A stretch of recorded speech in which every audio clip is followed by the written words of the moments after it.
Donc nous sommes ici au stand de Trading Automatique et Alpha Novae avec Nicolas Vital, donc son responsable et créateur. Moi, Trading Automatique, j'avais vu un peu naître à l'époque.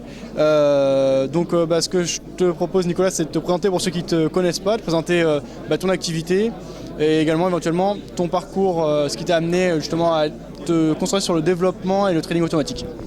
Bonjour Fabien. Ça fait à peu près 3 ans et demi maintenant que j'ai commencé à créer le site trading-automatique.fr. J'ai commencé à développer ce site suite au constat qu'en France, il n'y avait pas vraiment de site généraliste, de vulgarisation ou du moins d'échange au sujet du trading automatique. C'est quelque chose qui m'intéresse depuis assez longtemps. Moi j'ai un parcours plutôt d'ingénieur. Plus que financier en soi. Par contre, je m'intéresse à la bourse plus ou moins depuis la 3e, donc je construisais mes graphiques sur du papier millimétré, donc c'est quelque chose qui remonte à assez longtemps. Puis un jour, j'ai voulu lier les deux, un peu mes études en technologie avec le trading, et créer le site Trading Automatique paraissait logique. Puis par la suite, au fur et à mesure que le site avait du succès et que aussi moi poursuivais mon parcours personnel, on a lancé des services de programmation. Là aussi, c'était quelque chose qui manquait vraiment en France. Et ça a permis de rendre accessible un peu tout le monde, à tous les traders individuels, pas seulement les banques ou les grands hedge funds ou les asset management.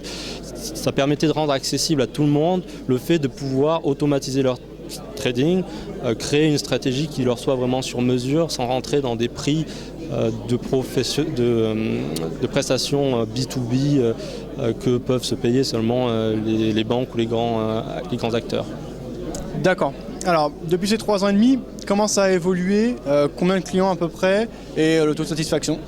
Donc, Trading Automatique, maintenant c'est aussi géré par la société Alpha Novae. Donc au départ j'ai créé juste le site, puis au fur et à mesure j'ai dû créer une société. On est installé à Londres. Donc on est 3 personnes qui travaillent à temps plein, plus 2 personnes à temps partiel. On a nos propres bureaux à Londres et on a quelques centaines de clients. Alors je ne les compte pas exactement, ce n'est pas tous des clients qui travaillent avec nous en même temps, mais on a, on va dire, 200-300 clients particuliers, plus des professionnels qui vont, des entreprises qui font de l'asset management, des hedge funds. Alors pas évidemment Millennium, mais des hedge funds qui peuvent pouvoir accéder à des ressources, technologies et du conseil qui restent à des prix accessibles. Et donc aussi, je travaille aussi en banque d'investissement, donc on a vraiment tout le spectre des acteurs. D'accord, très bien. Alors, il y a Trading Automatique et Alpha Novae, c'est quoi la différence entre les deux? Alors, Trading Automatique, c'était juste un site que j'ai créé au départ.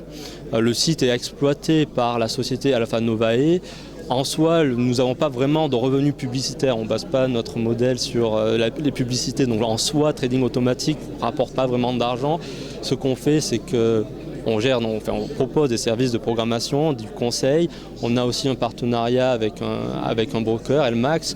Et tout ça, c'est géré par l'entreprise Alpha Novae. D'accord, très bien.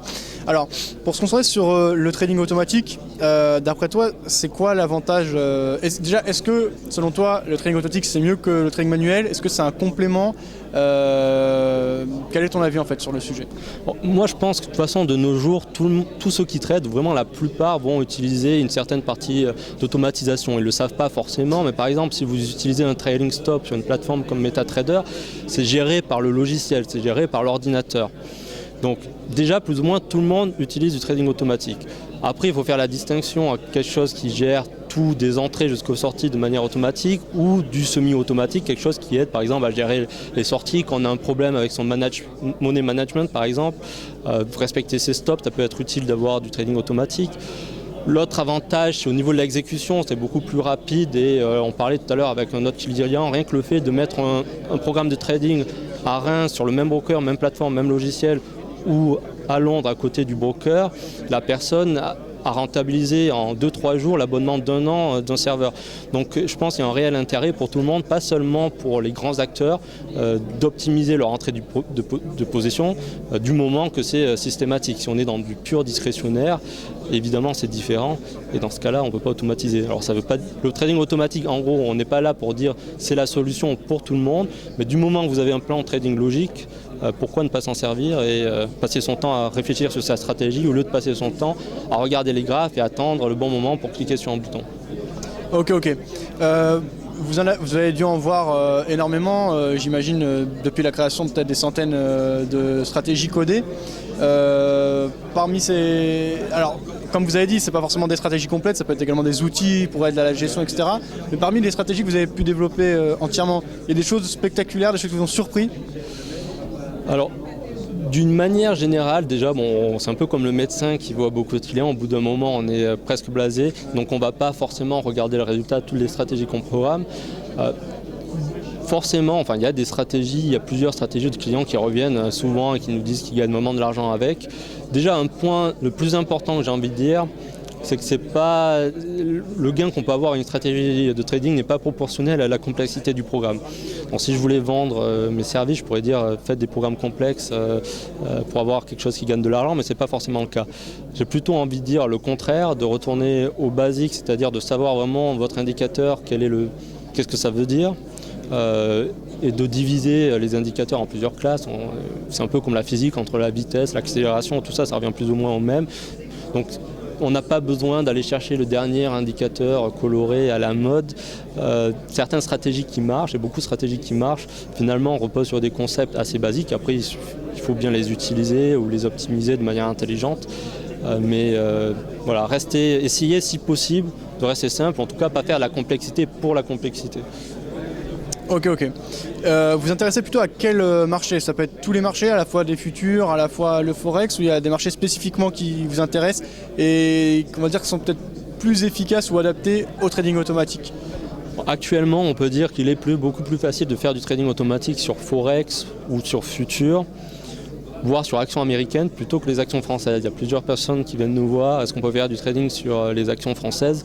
Ça reste très difficile à cause des moyens technologiques, à cause du manque de moyens technologiques qu'on peut avoir actuel. Il est assez difficile d'avoir un broker qui permette de se connecter pour pouvoir faire du trading automatique sur actions. Sinon, que ce soit forex, futur, c'est vraiment des marchés qui sont très développés au niveau automatique et il n'y a aucun souci là-dessus.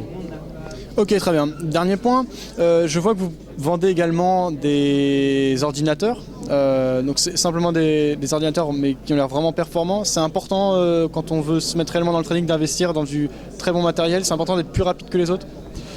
Je pense qu'il y a un gain financier vraiment tangible et il suffit de faire tourner deux choses en parallèle, un avec un accès plus lent ou pas. Bon, pour un trader automatique, c'est assez facile de comparer. Pour du trader manuel, c'est plus difficile. Pour un trader automatique, c'est pas indispensable d'avoir 6 écrans, on est d'accord, ok, c'est plus ça peut être en confort, ça peut être sympa.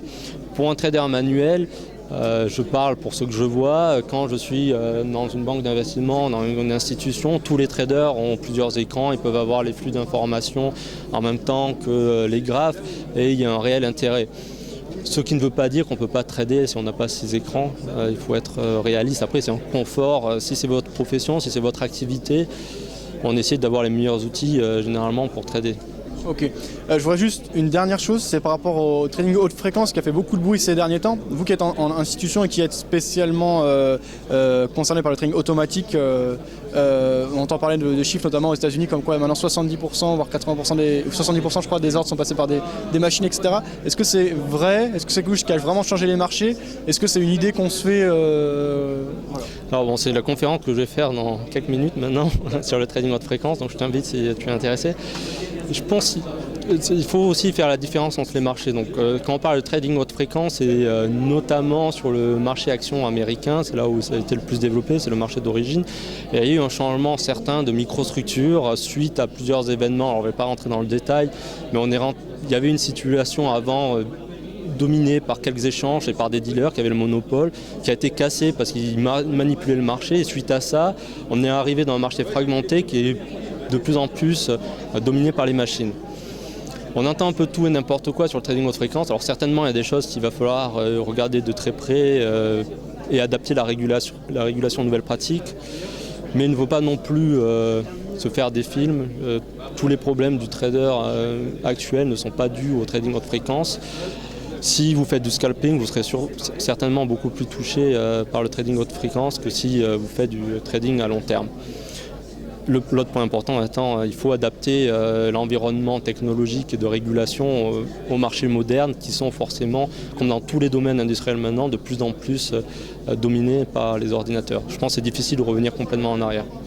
Ok, merci pour toutes ces réponses Nicolas et à très bientôt, je vais notamment vous suivre dans la conférence.